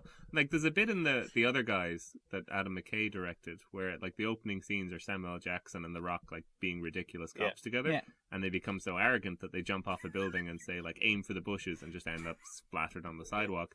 That whole trailer to Hobbs and Shaw looks like that film, but entirely seriously. Entirely seriously. I just including the like aim for the bushes part where they just make the jump. Yeah, the Rock, where it's the Rock flying down just and flying now. You can just fly. Well, I mean, it's at the. You want me to watch these? You're gonna watch like you're a Jason Statham fan. I've already watched the Bollywood version of Fast 5 and Tokyo Drift. There's something wrong with you, Darren. Something genuinely wrong. But yeah, the thing about the Hobbs and Shaw trailer is that it's no longer like a superhero movie, but with cars. Now it's a superhero movie. It's Idris Elba's like I am bulletproof skin. I am more than human. He literally declares Idris Elba. I'm never watching Idris Elba appears to become like Captain America. Yeah. Stop. There's also a moment where Shaw describes himself as a champagne problem, this East End gangster, because he kills somebody with a champagne cork. Yeah. I'm not sure that's what a champagne problem is, but I appreciate the attempt. Just stop. Jay, it's going to be stop there. Just stop. No. Like I mean, I actually suspect that you will watch the trailer and be like, I'm in. No, I won't, because I won't watch the trailer. That's how they get you. Exactly. All right. It's going to be a while before we talk about Hobbs and Shaw and Shaft. Thank God. Let's talk about the top 10 at the Irish box office. At number 10, it's Second Act. Oh, yeah, with J-Lo. J-Lo, having earned €175,000 at the Irish box office to date. Go J-Lo. Yep. Yeah, she's great. I haven't seen this. Neither have I. No, it's... I'm all for it, though. Fine. Yeah. Go J-Lo. I'm again it. I haven't seen it, but I liked it a lot. On the J-Lo, yeah. It's solid. It's a little bit weird how it kind of runs with the worst impulses of the romantic comedy, but other than that, it's actually quite charming. Okay. And J-Lo herself is, as you might expect, very good at this sort of thing. At number 9, it's Escape Room, which I'm actually quite curious to see. Apparently, it's not terrible. It's a January horror release that is apparently, wait for this, not terrible. That must be a lot. And the word apparently is doing a lot of work. But yeah, apparently, like the reviews are that it's surprisingly decent. So I'm kind of interested. It could be like Happy Death Day, which is, by the way, getting a sequel next week. Happy Death Day to You. I saw the trailer. It's Groundhog Day meets Scream. Why is it early on the year? What is happening? Really? Do you know Happy Death Day? No, I didn't watch Happy Death Day, no. All right, fine. At number 8, it's Mary Poppins Returns. Whoa, still doing numbers. We're still doing numbers, thank you. It's like 4 years. Oh, sorry. No, I meant like it's still doing well. It felt like that came out 4 or 5 months ago. Yeah. Well, I mean, keep in mind, this is 2019, where the recording of this podcast is probably like, we're going to step outside and it'll be like 3 years has passed in regular people time. That is true, yeah. But yeah, Mary Poppins Returns has earned €3.2 million at the Irish box office. Yeah, quite impressive. At number 7, it's Mary, Queen of Scots, which Grace quite liked. I liked it a lot less. I didn't love it, yeah. What's it made? It has made so far €701,000, which is solid. Again, like that's the power of Saoirse Ronan. That's Saoirse. Her new film with Kate Winslet is apparently selling at the European film market. Not an Irish film, but it is selling there, which is quite good. So a lot of Saoirse to go. No inertia for Saoirse, despite what Ryan Gosling might say. At number 5, what? What did Ryan Gosling? That's how you pronounce Saoirse Ronan. It's like Saoirse is in inertia, which is not true. Not how words work, but I appreciate the effort. I do. And I mean, Ryan's best acting work. Better than Sourcey. At number 6, it is Vice. I saw Vice, and for me, like it's to borrow like a sort of applicable metaphor. It's honestly like he's taken a shotgun and just fired as much as he can at a target, and some of it's hit, and a lot of it hasn't. When it works, it does kind of work, and Christian Bale, even under the ridiculous makeup, is good. It's just, it's sort of, for the scenes that don't work, they really don't work, and I feel like they really drag the whole thing down. The Shakespeare scene, where he sort of like knowingly swaps over to iambic pentameter, and they're actually like saying Which is lines that from Macbeth. That self-aware moment where they're like, stop. "There's no way that we could actually know what the character said in this moment, so let's steal something from Shakespeare." And they literally just do a no, Macbeth. Like, no. That For sound you fuck's heard was Jay sake. throwing something at a wall. scenes like I that, just like bring that. it down to. I just felt like it's going along, yeah, and like a lot of kind of funny performances. And in fairness to him, he's trying to make it an exciting, engaging film about someone whose chief characteristic was being unnoticed and boring. And that Coldly allowed them to efficient. weaponize. That Yeah, allowed- that's exactly. yeah. Like, I mean, there's a wonderful scene in there where they explain exactly why Cheney was so successful, which is his ability to state any absurd thing in a flat monotone and make it seem like the most boring compromise idea in the world. Yeah. It's a story of a man who reshapes the world using the patented office technique of waiting until everybody in the meeting is tired, throwing out an idea and pretending that everybody else is agreeing with it. Yeah. And I think McKay's style of, much like The Big Short, in the way that it kind of worked in The Big Short, particularly I think because they were explaining Abstract concepts and stuff. When you're actually dealing with people dying in a war, I just felt the glibness really did not translate as well, and it just didn't land. You know, the scenes where he sort of does, in fairness, attempt to, and he does use a lot of real life footage and real life pictures and a lot of other things, but he almost can't make up his mind. It felt as if you should be admiring, or his own admiration of Cheney's like sheer cold efficiency versus the sort of like takedown aspects of the film. I kind of thought though. I thought those were necessary. I thought, again, this is the thing where you're making a film about somebody whose primary weapon is their complete lack of standing out, and the idea of doing that through those intercutting through those horrible sequences, whether using real footage or archival footage or reconstructed footage. I actually thought those elements, while jarring, I thought it was jarring in a good way. One other thing I would sort of criticize it for is it sort of draws a distinct line between the current presidency and this one, and the Cheney presidency and the Bush presidency and the Trump presidency, but sort of implies that they were so much more efficient at getting things done. And he sort of implies that there's a hollow vacuum in Cheney's political, that he just sort of aligned himself to power at grants. What do we stand for? What do we believe in? And then the chuckles. I don't know. Again, that's kind of, I think, almost letting him off the hook too much for someone who was behind a massive conservative resurgence. I don't think you're voting against Martin Luther King Day and certain types of abortion and all these things just because you're after power. There were key points in Dick Cheney's life where he went out of his way to bring across a conservative agenda, whereas if I think he was only about power, it's not really. And again, I think that's something that you can't really do in a film like that because it has to be fast and glib, and it just kind of says at the start, oh, he doesn't care about anything, and then away you go, and you see him sort of rise, whereas he clearly did for the effect he had. You know, it's anyway. I definitely thought some stuff worked. I just think the stuff that really didn't work brought it down.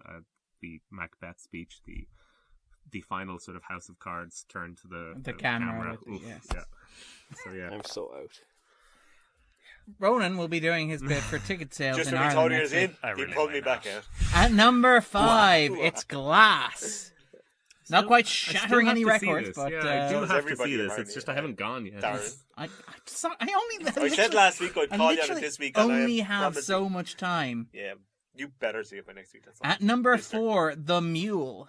Oh yeah, with ancient Clint Eastwood. Yes. Yeah. Fascinating film. Again, 2 threesomes. So God, yeah, you were telling us. sixsome. But yeah. 5-some. 5-some, really. I mean, Assuming. unless you're counting. He has as many as 2, Ben, right? And I presume it's with young women. Yes, So of course even it if is. you added up their ages, he'd still be older, presumably. Yes. Imagine there's a lady and a guy. God. Imagine that for How that's liberal been this would be. amazing. Yeah, That- I'd probably that's Now a I would be liberalization. fascinated. I've Anyway. never seen it by now. I really enjoyed The Mule. I'm not sure it's a good film, but I Yeah. found it a fascinating film. And again, this is the thing, as we've discussed, ad nauseum, Eastwood's engagement with the idea of masculinity as it runs through his work, and particularly here, where again the moral failure is not so much running drugs for the Mexican cartels, but just not being there for your family. There is a wonderful sequence where Clint Eastwood is applying lip balm during a macho standoff, which again feels like Eastwood playing very consciously with his image. I'm gonna see this. Of course you will. I suspect we're in the what Ronan's gonna watch section of the podcast, because at number 3, it's A Dog's Way Home. Hey, I keep getting the dog films assigned, which is totally fair. I don't know I can assign films to people. This is great. Oh, this is great. Please don't. Oh, no. So, Jay. I gotta suffer here. I'm gonna really suffer here. I couldn't make you watch The Fast and Furious 4. I don't think I can make you watch A Dog's Way Home. But yeah, it's earned €327,000 at the box office today. Wow. Opened at number 1 last week. People love dogs. Wow. Yeah, and their journeys, apparently. Mhm. At number 2, Green Book. Opening weekend. Very good performance-wise at the Irish box office. €131,000. hey. Oh! But yeah. How many fresh controversies this week? I think it's still coasting on the other big 4. But I think The Liam big Neeson 4. probably died down some of the Green Yeah. Book controversy briefly with his own crazy stuff. somewhere there's some proof that he was going to play like a supporting role as the brother of Viggo Mortensen, and it was like fate just forgot that when that moment happened. It's like yeah. Anyway, so yeah, Green Book is adequate in terms of being a film. It's another one where we solve racism by talking. Thank goodness that racism is a thing that only exists in the past and only in the Deep South. Whew, I'm glad that was handled now. But I'd yeah, say the people of Ferguson are going to be delighted to hear that. yeah, it is not a particularly nuanced thing. Did you guys hear the thing from the roundtable, the Directors Guild of America roundtable, where Peter Farrelly was talking about the film? There's a sequence the early in the movie where Viggo Mortensen's character Tony, his wife, has African American workers in. I think they're clearing out the tiles. Yeah. She offers them a drink of lemonade. Tony sees this, waits until the men are leaving, picks up the glasses that they drank from the sink and puts them in the bin. Apparently, while they were filming this, Peter Farrelly had to pause filming for 45 minutes to explain to the African-American actors that no, Tony is not the villain of this film. Tony's the hero. Just so we're clear on this. Which is one of those moments where you're like, wow, maybe... The level of insensitivity is incredible. Maybe you should have thought this through before you did. Or even basic fact-checking. But anyway, From that same session at the DGA, there is just so much wonderful material of Spike Lee staring into the middle distance every time Farrelly talks, as if he wants to strangle him. I did quite like the revelation that Bradley Cooper had auditioned Yeah, that was for good. Spike Lee, and Spike Lee had completely forgotten about it. Who's this guy? Yeah. He's a director now? For Black He's like, Klansman or there's for no like way a I No, no, remember. no. Oh, right, For- right. I for- remember yeah, everything you said. That's funny. All right, at number 1, How to Train Your Dragon, absolutely dominating the box Well, office of course. this week. I mean, this is going to make a €431,000, almost €500,000, and we're not even at school holidays yet. This thing is could be going to this be in a like a month. monster. Yeah. Oh yeah, and there's a whole slate of them coming. Don't worry, we're getting to the new releases shortly. No doubt. Yeah. Why are the school holidays coming? It's February. Midterm. Grandpa style is Yeah. called it now. Would they not stick around and learn for a while? Is that Too not many how holidays. schools work?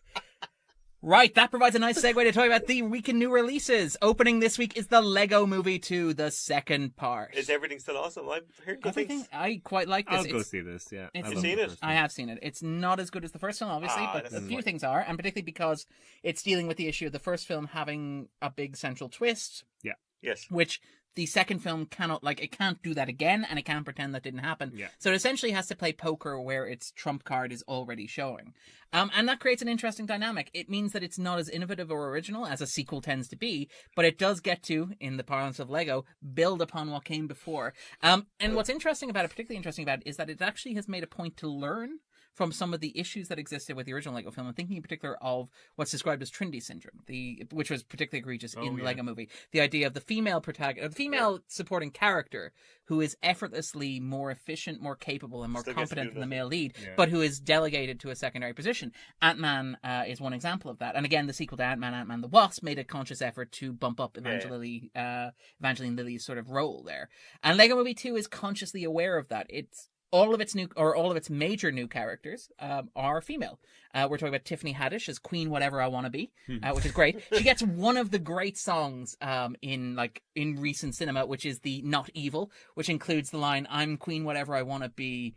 I'm the most not evil person in history," which is this wonderfully ominous thing where she describes how everybody describes her as adjectives like unmalicious, on scheming, on evil, which is just great.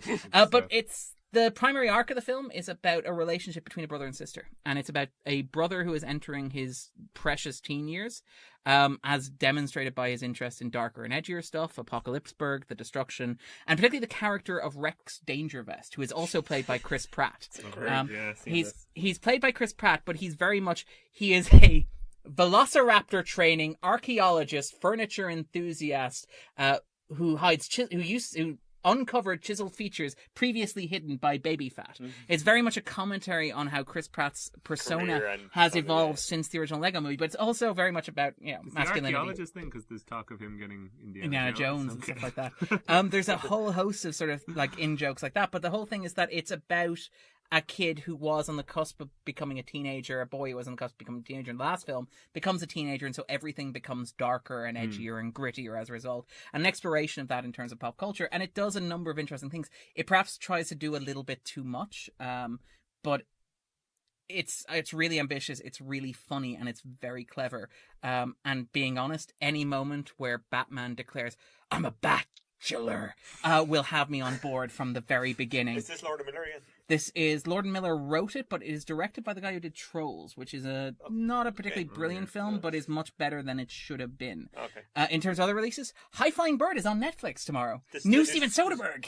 Shot with an iPhone again. Oh, again, yeah. Is this like the With the sports great agent one? Andre Holland in the lead. Yeah, Andre Holland from Moonlight. Zazie Beetz is in it, so Yeah. everyone should go see it. Yeah. Andre Holland's This great. is why I love not keeping up with impending release news. There's a new Soderbergh tomorrow. Yeah, I know. And on What a day. Netflix, so you could just watch it anytime. I will probably watch it sometime in the great. next 7 weeks. I've heard this is good, yeah. I really liked it. It's set in the middle of the 2011 NBA player lockout, so it's all about during the strike. It's a basketball movie that doesn't feature any actual basketball except played in the background That's of such a shots on Soderbergh television. kind of thing, No, like it's a the Soderbergh Moneyball thing, but style, that's yeah. it. It's exactly like Moneyball, and it's very much about the game. They describe it repeatedly, the game on top of the game, and it becomes this interesting exploration. Like a lot of Soderbergh's films are about systems and structures, particularly following the financial crisis, where you've got like in the Girlfriend Experience, but even stuff like Unsane, or even if you want to go to Side Effects, this exploration of like capitalist systems, how warped and broken they are, and you have this sort of like what? And Magic Mike. Yeah, exactly, and you have this sort of like idea of this quietly revolutionary sort of exploration of trying to reclaim the game or to play the game constructed around the game. There's a lot of glass surfaces, characters kept in glass boxes,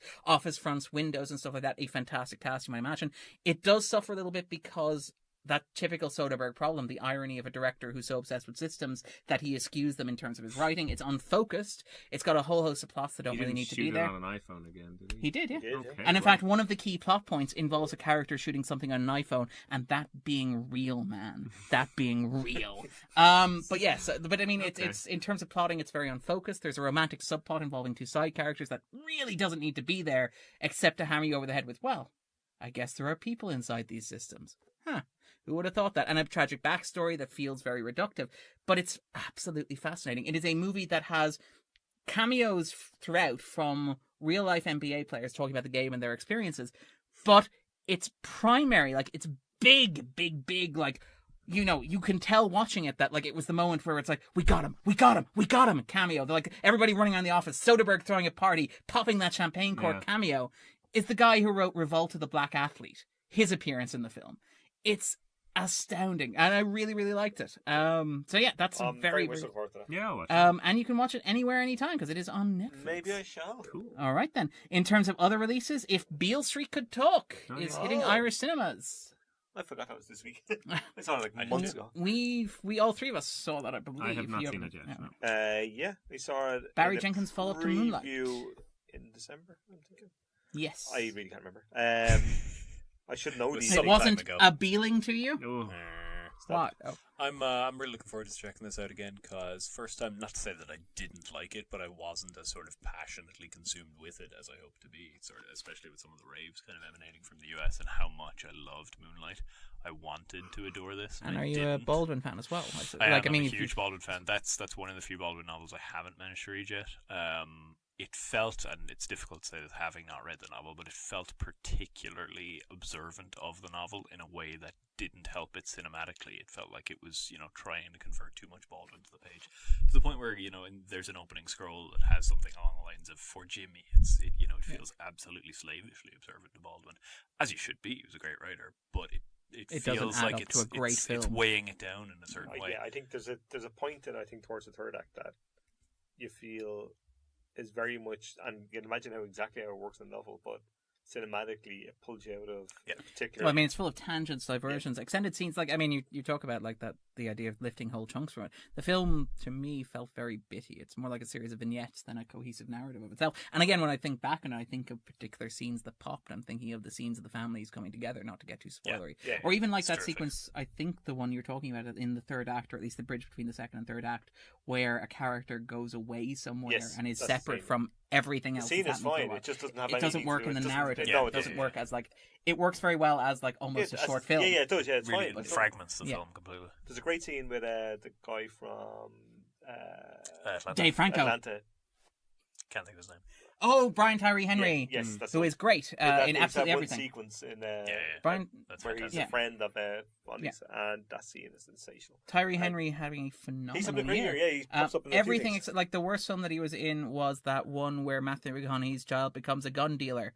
Damn it! There are so many ethical gun dealer White Boy movies. like- Rick, was it? White Yeah. Boy Rick, yes, that's his weak link. But aside from that, like Widows, mean, we're talking, yeah. Beale Street talk, like, I mean, the leads are fantastic too. Yeah. Like, the cinematography is sensational. It should have really got Absolutely more gorgeous. The colours love. of it Yeah, are it pops, and it's phenomenal. been compared to me and Umbrellas Share Work and stuff, and rightly so. I can actually see where that comes from, and the score is sensational. Oh, yeah. Like, everything about it is kind of beautiful and swoon worthy and everything, and it's But- really good. And But it doesn't cohere in the way that Moonlight did. It for doesn't, example. and it's a little pity. Like, I really liked it, but I Yeah. feel kind of like I'm being mean about it when I'm not. Yeah. But it just didn't quite hit the heights maybe that I was Yeah. expecting. And I think It didn't quite there coalesce. are many, many points where the romance feels extremely lush and lived in, and it is beautifully Yeah. tender.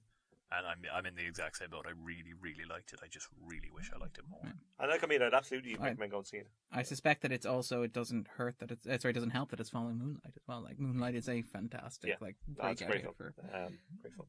Also out this week, Boy Erased, which is Joel Edgerton's. Lucas Hedges is still working at A24. Well, we No, I know think why, this one- Darren. Why, I'm not wrong. If you They just own look him. in the corner of the frame, you can see the sort of chain connected to his ankle. Yeah.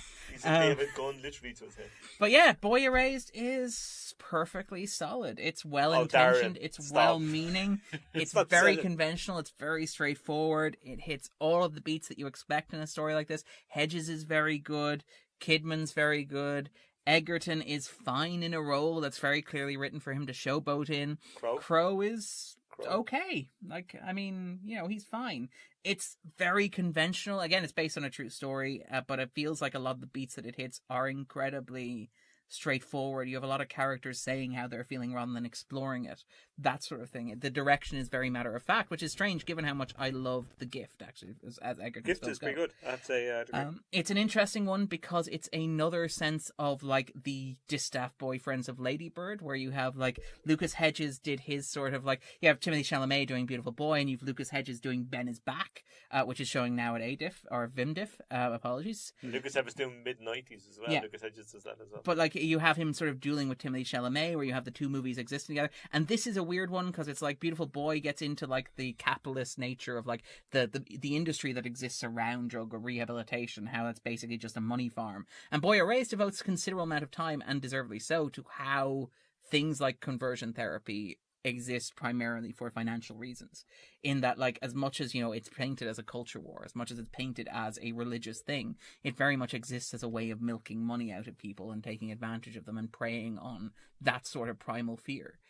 In a way that's, you know, it's an interesting way to approach this material, but the film itself is just too conventional Can to I really just pay mention, off. actually, I didn't mention last week, and I did see it, a film called But I'm a Cheerleader, which is starring Natasha Lyonne, who's also in the brilliant Russian Doll on Netflix. And I mention it because the story of But I'm a Cheerleader is around the kind of those gay conversion kind of categories, but it's done in a very John Waters kind Teen sort of crazy. It's brilliant. It's a movie in the States. And what's it called?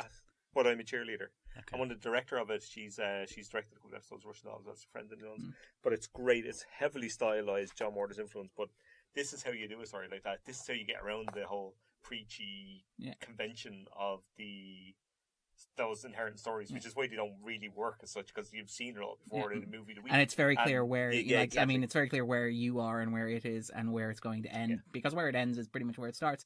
I mean, I think like Kidman is quite good in it. She does this nice journey of somebody who is initially sort of skeptical, who's gradually won over. I think that, a lot of the arc with the boy and the father is very conventional, very standard. There are some elements that had me arching my eyebrows. I'm very curious to hear the opinions of people who know more about this stuff than I do.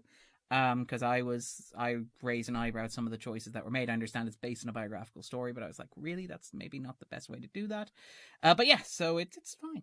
It's fine.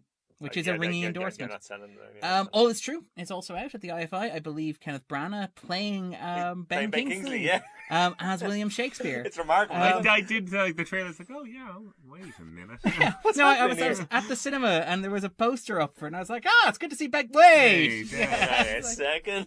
You got me. You almost got me. I want Kenneth Branagh to visit cinemas Q&As in character as Ben Kingsley. No, just send Ben Kingsley in his stead. Yeah, it's like that was the thing about Hollywood in the 80s when Patrick Stewart first moved over there. He used to give acting classes at UCLA, and his understudy was Ben Kingsley, which is just perfect, isn't it? And also out this week, finally, Alita Battle Angel. Oh, yeah. Finally, we've all been waiting. Well, yeah, we've been desperately hoping for a new Robert Rodriguez joint. Desperately waiting for James Cameron to stop doing those "see this in the cinema" ads. Yeah, like they've seen they actually used the font from Titanic, like from the makers of Titanic. Did they use Papyrus? No, they do for Avatar. Is Robert Rodriguez a maker of Titanic? I do remember thinking, like, what's the play here that somebody who had a fond memory of 1997... Smash it. Oh, yeah. Let's do it. Yeah. Not from the makers of the actual Titanic. Yeah. From 1914, whatever it's now, 1914 or something it's like. 1912, I can't remember. Yeah, 1912, I think. But yeah, it was it's a strange looking film and a strange marketing campaign. It's a really strange film because it's got this. I went to see it with Graham, who was on the podcast last week, and Graham loathed it. Yeah, he did. Okay. I don't like it, but I think it's interesting and engaging and kind of weird and Graham strange. doesn't like it. I think I'll follow his. Yeah, his advice there. It's half. It's very much the ultimate false compromise between Rodriguez and Cameron as filmmakers. You can tell that there's a conversation taking place where Cameron's like, "Well, what I want to do is I want to wait for this. I want to construct an allegorical criticism of capitalism. Right? Hear me out here. What if we use aliens, cyborgs, I don't know, future societies to make a comment on how things are now?" Rodriguez like, "Yeah, man, and we could have a bar fight. Guns. Yeah." And Cameron's like, No. You don't understand. I want a strong female lead. I want somebody who's she's got to be experienced, maybe 300 years old. She leads an army, has a big gun. She's completely in charge of the situation. Rob's like, yeah! She's going to be in a 13-year-old girl's body, and then she's going to get a super body, and it's going to get boobs, and she's going to say, it's tactily sensitive now. And you're like, wow.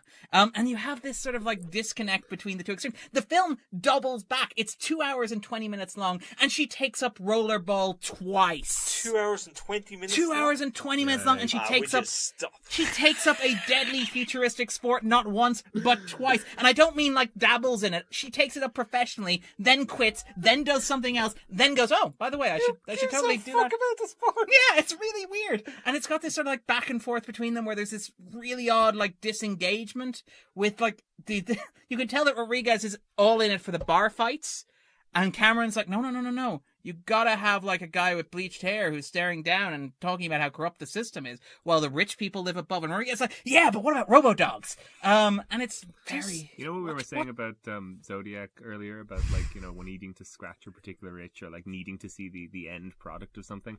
I think when I was about 11, I bought my first ever film magazine, something like Total Film, and started reading film news in a way that I had not and literally seeing an article about James Cameron's Attila Battle Angel coming out. Yeah. And thinking oh, right, and seeing a still from the comic and all the other things. And that was 16 years ago or something at this stage. Well, This is you the finally end have result? the end product here. You can go and see, because he was too busy making Avatar movies. He outsourced I it. think 7 staring is- at the poster, much like Jake Gyllenhaal in the end of Zodiac, all I need to will do be is just sufficient look for and me. know. I just want to see it. I just want to look and know. Yeah, it's got a really weird cast who mostly seem very confused by what's going on.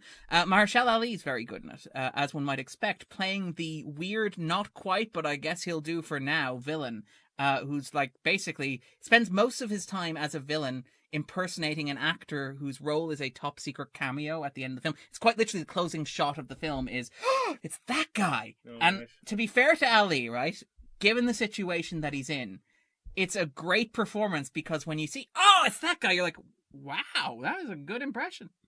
So it's a bit of a Colin Farrell, Johnny Depp, like Fantastic Beasts. Yeah, but I don't feel like Colin Farrell was particularly invested in like playing Johnny Depp. No, that's true. Yeah. It's It like would be, though. in fairness. it's like Face Off, but you only discover that like John Travolta's really Nicolas Cage in the final shot. Okay. That's the sort of thing that But we're that going for. and it makes you think like, that kind of was Nicolas Cage. Yeah, all the Okay. time, which is remarkable. That's probably the best thing that we'll say about Alita. So we'll wind up there.